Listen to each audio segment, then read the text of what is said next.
చాలి. నేను కేవలం మంచి వాళ్లే నా మాట వింటారండి అన్నాను అనుకోండి, పరిపాలన అన్నది ఎలా జరుగుతుందండి? పరిపాలన ఎలా చేస్తారు? చెడ్డవాళ్లు కూడా మీకు భయపడాలి. ఎంత చెడ్డవాళ్లు కూడా చాలా జాగ్రత్త, నేను ఒప్పుకోను పనిచేయడానికి. నువ్వు కాని వాళ్ళ జోలికి వెళ్ళావో, ప్రభుత్వం దేనికి ఉందండి?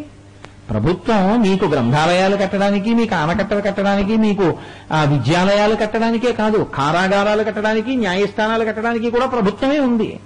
ప్రభుత్వం కారాగారాలు ఎందుకంటే కట్టడం, దాని బదులు ఇంకో హాస్పిటల్ కట్టమనంటే, ప్రభుత్వం కారాగారం కట్టింది కాబట్టే నీ ఐశ్వర్యాన్ని ఎత్తుకుపోదామనుకున్నవాడు ఎత్తుకుపోకుండా రక్షింపబడుతున్నావు. కారాగారం అందుకే ఉంది, న్యాయస్థానం అందుకే ఉంది కదా. అవి ఉండడం మిమ్మల్ని రక్షించడానికే.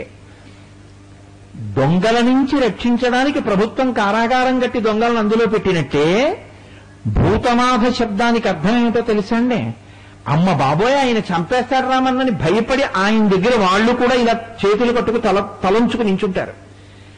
ఆయన కాని ఊరుకున్నాడు అనుకోండి, వాళ్ళు వచ్చి మన మీద పడిపోతారు.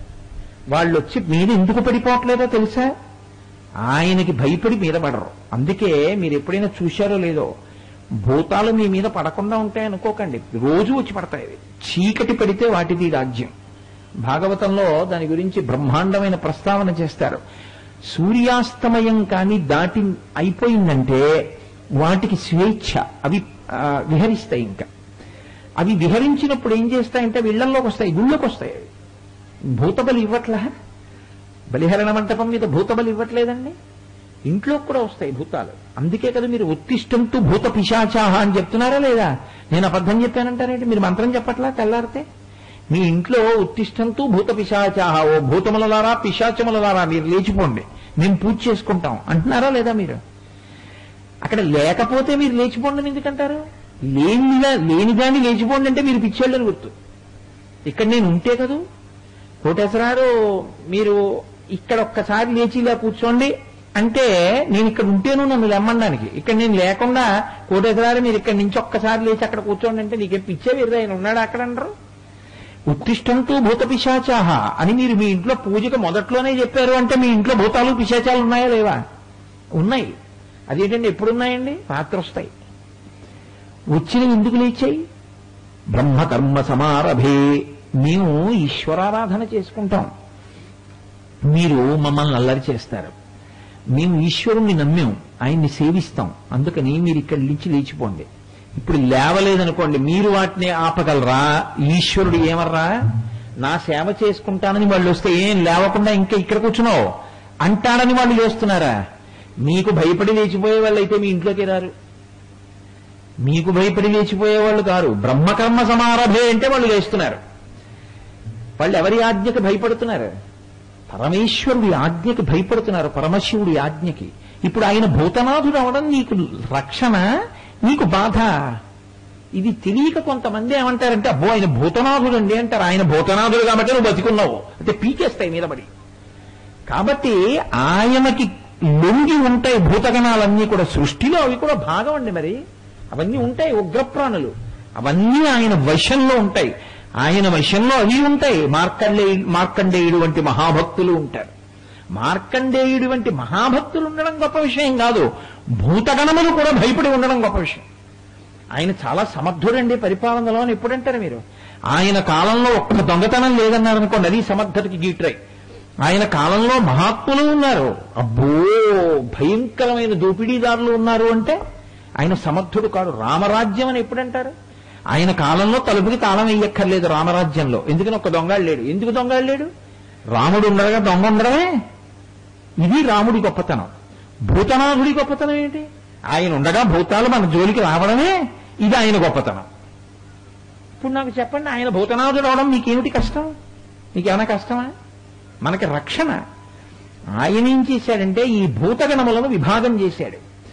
ఇదిగో అబ్బాయి, ఈ భూతగణాల్లో ఇన్ని కోట్ల కోట్ల భూతములకు నువ్వు నాయకత్వం వహించు అని కొన్ని గణములకు, అంటే కొన్ని సమూహములు చేసి మొట్టమొదట వినాయకుడికి ఇచ్చాడు కొన్నిటిని. కాబట్టి ఆయనకి భూతగణపతి అని పేరు ఉంటుంది. ఆయన కొన్నిటికి నాయకత్వం వహిస్తాడు. అలాగే ప్రత్యేకించి మనుష్యుల యొక్క శాంతిని పాడు చేసేటటువంటివి ఏవి ఉంటాయో అటువంటి భూతగణములన్నిటినీ తీసుకెళ్లి అయ్యప్ప స్వామికి ఇచ్చారు. అంటే ఆర్యంకి ఇచ్చారు. అందుకని ఆయన దగ్గర కూడా ఏముంటాయో తెలుసా అండి? భూతగణాలు ఉంటాయి. లేకపోతే భూతనాథుడు అన్న పేరు ఉండదు. అయ్యప్ప స్వామి దేవాలయంలో ఆయన పక్కన ఇలా చేయించుట, అయ్యప్ప స్వామి దేవాలయానికి ప్రతిరోజు వెళ్ళడం కానీ అయ్యప్పని సేవించడం కానీ చేస్తే మీరు నమ్మండి, నేను మళ్లీ మళ్లీ మీకు చెప్తున్నాను, సత్యం సత్యం పునఃసత్యం, మీ వంశం తరించిపోగలిగినంత గొప్ప స్థితిలోకి మిమ్మల్ని ఆయన ఎత్తేస్తాడు. ఎందుకు ఎత్తేస్తాడో తెలుసా అండి? ఒక్కటే కారణం, ఆయన ధర్మశాస్త్ర. ఏది పట్టుకుంటే మీరు వృద్ధిలోకి వస్తారో ఆ ధర్మాన్ని పట్టుకునే వైపుకి మిమ్మల్ని తీసుకెళ్లి కలిపేస్తాడు ఆయన. అందుకే ఆయన ఎక్కడ ఉంటారో, ఎవరు ఆయన దేవాలయానికి వెడతారో వాళ్ళు ధార్మికులై బ్రతకడం వాళ్ళకి అలవాటవుతుంది, పరమ ధర్మంతో జీవిస్తారు. అందుకే తప్పకుండా ఆర్యన్ని పూజ చేస్తూనే ఉండాలి. ఆయన పూజ ఎన్నడూ విడిచిపెట్టకూడదు. అందుకే ఆయన యొక్క పూజా విధానం అంతా కూడా ఎలా ఉంటుందంటే శివకేశవ అభేదంగా ఉంటుంది. జ్ఞానమును మీకు పుష్కలంగా ఇవ్వగలిగినటువంటి స్థితిలో ఉంటుంది. అందుకే అయ్యప్ప స్వామి ప్రతిష్ఠ గృహస్థు చెయ్యవచ్చా? ఇది ఒక పెద్ద ప్రశ్న. ఎందుకంటే ఒకానొకప్పుడు నన్ను అయ్యప్ప స్వామి ప్రతిష్ఠ చేయండి అన్నారు. అంటే అయ్యప్ప స్వామి ప్రతిష్ఠ ఎవరు పడితే వాళ్ళు చెయ్యొచ్చా? ఎందుకంటే కొన్ని స్వరూపాల్ని గృహస్థు ప్రతిష్ఠ చేయడం మంచిది కాదు. కొన్ని స్వరూపాల్ని ఇతర ఆశ్రమాల్లో ఉండేటటువంటి వాళ్ళు, అంటే కొన్ని బ్రహ్మచారి, కొన్ని సన్యాసి, అటువంటి వాళ్లే ప్రతిష్ఠ చేస్తారు, అటువంటి వాళ్లే ఉపాసన చేస్తారు. అన్నిటినీ అందరూ పట్టుకుని చేసేస్తాను అంటే సాధ్యమయ్యేవిగా ఉండవు కొన్ని. అది మీరు దృష్టిలో పెట్టుకుని ఉండవలసి ఉంటుంది ఎప్పుడూ కూడా. అయ్యప్ప స్వామిని గృహస్థు ప్రతిష్ఠ చేయవచ్చు, అయ్యప్ప స్వామిని గృహస్థు సేవించవచ్చు, అయ్యప్ప స్వామిని శౌచం ఉన్నప్పుడు ఆడవాళ్లు చక్కగా దర్శనం చేసుకోవచ్చు, సేవించవచ్చు. అయ్యప్ప స్వామికి ఉన్నటువంటి గొప్పతనం ఏమిటంటే వైదిక మర్యాదలో, అంటే బాహ్యం ఎప్పుడు కూడా మీరు గుర్తుపెట్టుకోండి, పౌరాణికమైన భాష వేరుగా ఉంటుంది, వైదిక భాష వేరుగా ఉంటుంది. వేదం ఒకలా మాట్లాడుతుంది, పురాణం ఒకలా మాట్లాడుతుంది. పురాణంలో ఇంద్రశబ్దం చెప్పాను అనుకోండి, పురాణంలో ఇంద్రశబ్దం చెప్తే దేవతలకు అధిపతిని, వేదంలో ఇంద్రశబ్దం చెప్పాను అనుకోండి ఆయన దేవతా సార్వభౌముడు అని, అంటే ఆయన పరబ్రహ్మము అని. అందుకే మీరు రుద్రానువాకం చెప్పినప్పుడు రుద్రాధ్యాయంతో అభిషేకం చేస్తే పరమశివుడికి ఇంద్రశబ్దంతో చమకంలో ఏకంగా ఒక సూక్తం, ఒక ప్రత్యేకమైనటువంటి మంత్రభాగం నడుస్తుంది. కారణం ఏమిటి అంటే వేదప్రోక్తమైనటువంటి ఇంద్రశబ్దం వేరు. అలాగే వైదికమైనటువంటి విధానంలో పైకి బాహ్యంగా పక్కన భార్యలుగా కనపడకపోయినా అయ్యప్ప స్వామి వారికి 2 భార్యలున్నారు. ఒకరు పూర్ణ, ఒకరు పుష్కల. భార్య అన్న శబ్దాన్ని మీరు ఎప్పుడూ ఒకటి గుర్తుపెట్టుకోవాలి.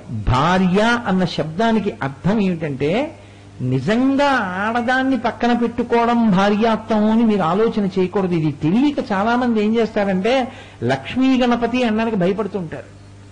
ఎందుకండి భయం అని మీరు అడిగారు అనుకోండి, లక్ష్మీదేవి విష్ణుమూర్తి భార్య కదండి, లక్ష్మీ గణపతి అనడం ఏమిటండి, తప్పు కదా, అలా ఎలా అంటామండి అంటారు. అలా ఆడవాళ్ళు, మగవాళ్ళు, భార్యలు, భర్తలు అలా ఈశ్వరుని యందు ఉండదు. అది ఏమిటో తెలుసా అండి? అసలు రహస్యం ఏమిటో తెలుసా? మీరు లోకంలో ఏం తిన్నారండి మధ్యాహ్నం అని అడిగాను అనుకోండి, మీరు మర్చిపోవచ్చు. కానీ పెళ్లి అయిపోయింది అనుకోండి ఇవాళ పొద్దున్న, రేపు పొద్దున్న ఎవరైనా వచ్చి తెలియక ఏమయ్యా నీకేదో సంబంధం తీసుకొచ్చాం పెళ్లి చూపులకు వస్తావా అంటే పెళ్లి చూపులకు వెళ్ళిపోతారా? వెళ్ళిపోయిన తర్వాత పెళ్లికి అక్కడ కూడా ఒప్పేసుకుని వచ్చేసిన తర్వాత ఎవరైనా కనపడి అదేంటో నీకు పెళ్లి అయింది కదా అంటే అయ్యో మర్చిపోయానండి, మర్చిపోయి వచ్చాను, నాకు పెళ్లి అయిపోయిందండి, ఆ గబుక్కుని ఏమిటో ఇంకా నేను బ్రహ్మచారిని అనుకున్నానంటారు ఏంటి? ఒక్కసారి పెళ్ళైతే ఇక నేను గృహస్థు అని ఎలా జ్ఞాపకం ఉంటుందో, పక్కనే భార్య కూర్చోక్కర్లేదు, కూర్చోకపోయినా నాకు పెళ్ళైపోయిందన్న విషయం ఎప్పుడూ జ్ఞాపకంలో ఉంటుంది. పెళ్ళైపోయిన వాడు ఎంత మంగళప్రదంగా ఉండాలో అలా వెంటనే 3 పోగుల యజ్ఞోపవీతాన్ని 5 పోగుల యజ్ఞోపవీతంగా మార్చేసుకుంటున్నారా లేదా? ఉత్తరీయాన్ని ఎడంభుజం మీద వేసుకుంటున్నారా లేదా?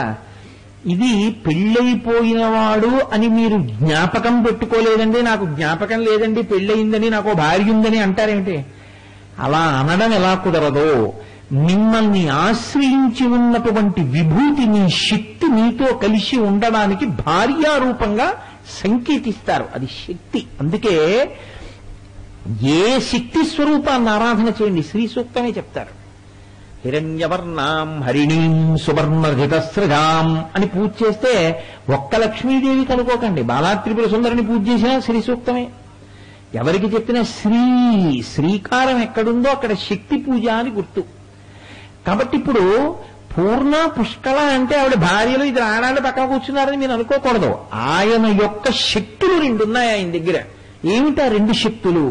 పూర్ణత్వము, పుష్కళత్వము. పూర్ణత్వం అంటే నిండా ఉండడం. నేను ఓ గిన్నె తీసుకొచ్చి పాయసం పట్టుకొచ్చి కాకినాడ నుంచి పట్టుకొచ్చాను, ఇవాళ గొప్ప పూజ చేశాం, పాత్ర నిండా పాయసం పట్టుకొచ్చాను మీకోసం అన్నాను అనుకోండి, పెట్టండి అని మీరు ప్రసాదం ఇలా చేయబట్టారనుకోండి, నేను ఒక గరిటె తీసి ఇలా పెట్టాను. ఇప్పుడు నేను పుష్కలంగా ఉందా నా దగ్గర? లేదు. నేను అనుకున్నాను ఈ సభలో ఒక 500 మంది ఉండొచ్చు అని నేను ఒక బంగారు పాత్రతో తెచ్చాను, 10,000 మంది ఉన్నారు. ఇప్పుడు నేను పాయసం తెచ్చానని కూడా మీకు చెప్పను. ఎందుకు చెప్పను? ఏమివ్వండి దాన్ని, మనిషికో వెతికిద్దామన్నా చాలదు. ఇప్పుడు నేను పూర్ణంగా తెచ్చింది పుష్కలం కాదు, మీరు వచ్చిన సంఖ్యకి సరిపోదు. నేను పూర్ణంగా తెచ్చాననుకున్నది ఓ గంట తర్వాత పంచిమెట్టడం మొదలుపెట్టిన తర్వాత శూన్యం, ఖాళీ. నేను తీసి మీకు పెడుతున్నాను అనుకోండి, 7ంటికి ప్రసాద వితరణ మొదలు పెడితే 7:30కి పాయస పాత్ర ఏమిటి? ఖాళీ. ఇది మీ దగ్గర ఉన్నదైతే ఆయన దగ్గర ఉన్నది ఏమిటో తెలుసా? పూర్ణం, పుష్కలం. పూర్ణం అంటే ఎప్పుడూ నిండుగానే ఉంటుంది. ఎంత ఇస్తే, ఎంతమంది వస్తే అంతమందికి పుష్కలం.